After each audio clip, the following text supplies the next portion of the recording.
40.000 Kirchen und kirchliche Immobilien müssen in den nächsten Jahrzehnten aufgegeben werden. So titelte neulich die Tagesschau.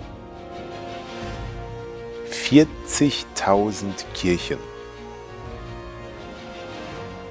Und ich stelle mir jeden Morgen die Frage, wie viele von diesen wunderbaren Gebäuden kann ich in meinem Leben noch aktiv erhalten, umplanen und zu neuem Leben erwecken, damit unsere Kirchengebäude erhalten werden.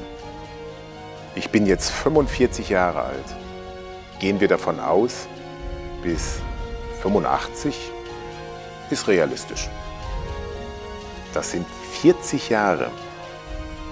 Nehmen wir an, unsere Stiftung schafft im Jahr 10 Kirchen.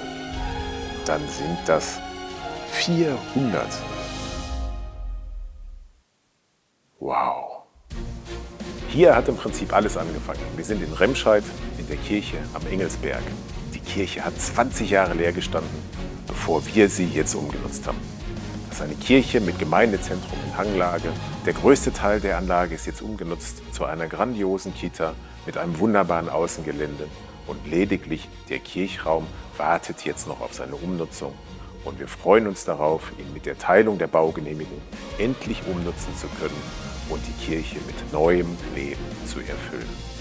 Und vielleicht war es mein schon immer dagewesener Wunsch, etwas für die Ewigkeit anzulegen.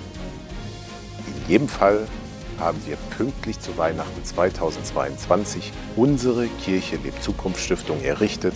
Und dieses Objekt hier in Remscheid war die Initialzündung dafür.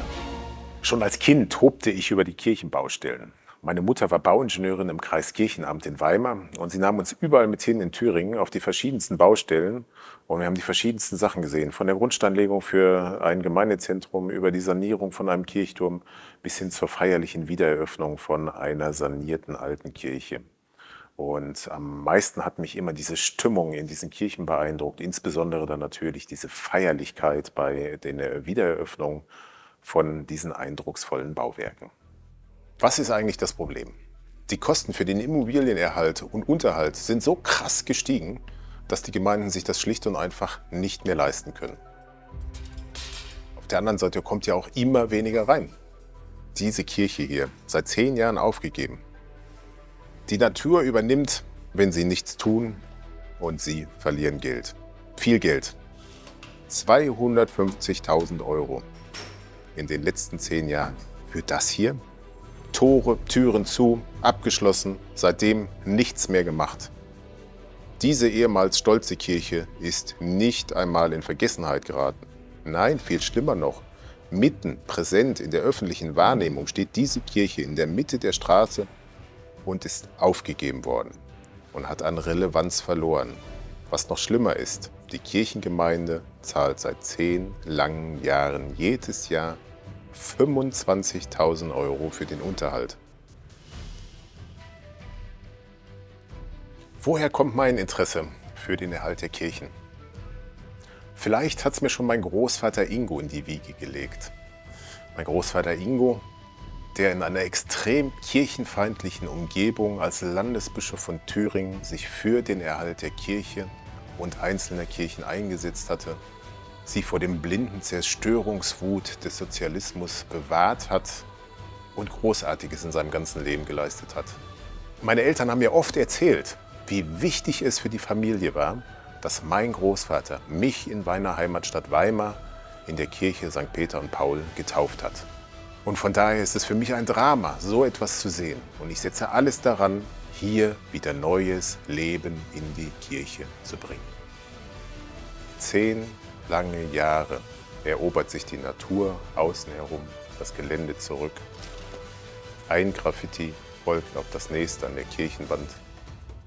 Der Müll türmt sich vor den Türen. Ein Tor ist einem Brandanschlag zum Opfer gefallen, abgebrannt, verbrettert und zugenagelt. So steht die Kirche hier. 10 lange Jahre. Pro Jahr kostet die Gemeinde der Unterhalt der Kirche trotzdem 25.000 €. 250.000 € verbrannt, ohne Gegenwert. 250.000 € für das hier? Nun stellen Sie sich vor, die Türe und Toren werden wieder weit geöffnet. Stellen Sie sich vor, fröhlicher Klang von Kinderlachen schallen durch die Hallen Ihrer alten Kirche. Ein Ort, der einst unzähligen stillen Gebeten Raum gegeben hat, wird nun von der Neugier junger Seelen belebt. Stellen Sie sich vor, aus Ihrer Kirche wird ganz sinnbildlich ein Bienenstock des Gemeinschaftsgefühls und der Zusammenarbeit. Stellen Sie sich vor, wie aus dem sakralen Raum vielleicht ein Ort des Entdeckens und des Lernens wird. Ein lebendiger Kindergarten oder eine lebhafte Tagesstätte. Wir sind hier, um diesen Traum in die Wirklichkeit umzusetzen. Mit unserer Expertise und den notwendigen Mitteln helfen wir Ihnen, eine Vision zu formen, die sowohl Geschichte als auch die Zukunft Ihrer Kirche gerecht wird. Lassen Sie uns gemeinsam verhindern, dass sich ein solch trauriges Schicksal wie das der über 10 Jahre im Dornröschenschlaf liegenden Kirche wiederholt. Die Kirche lebt Zukunft Stiftung. Mein Name ist Lukas Brecklein und nein, ich bin nicht von der Kirche. Und ganz wichtig dabei, wir sind engagierte Menschen, die völlig losgelöst von der Institution Kirche sind. Und ich möchte Ihnen noch was zeigen. Und ich weiß gar nicht, was schlimmer ist. Wir sind hier in Herten, mitten im Herzen vom Ruhrgebiet.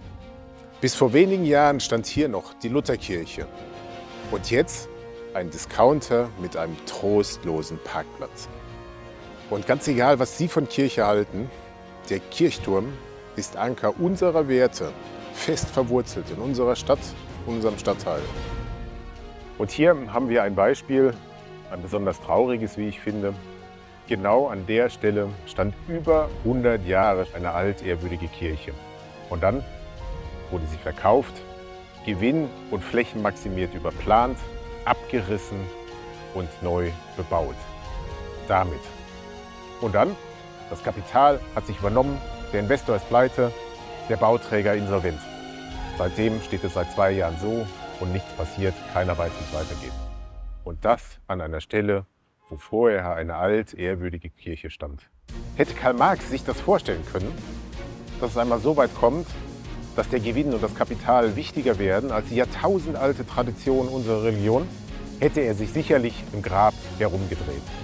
Aber ganz egal, was Karl Marx sich hätte vorstellen können oder nicht, und auch ganz egal, was das Kapital hier angerichtet hat, wir als Stiftung Kirche lebt Zukunft sind dafür da, dass genau so etwas nicht passiert, sondern dass Sie langfristig einen soliden Ertrag aus der aufzugebenden Kirche erzielen, die trotzdem mit ihren Werten und einem Leben in der Kirche erhalten wird.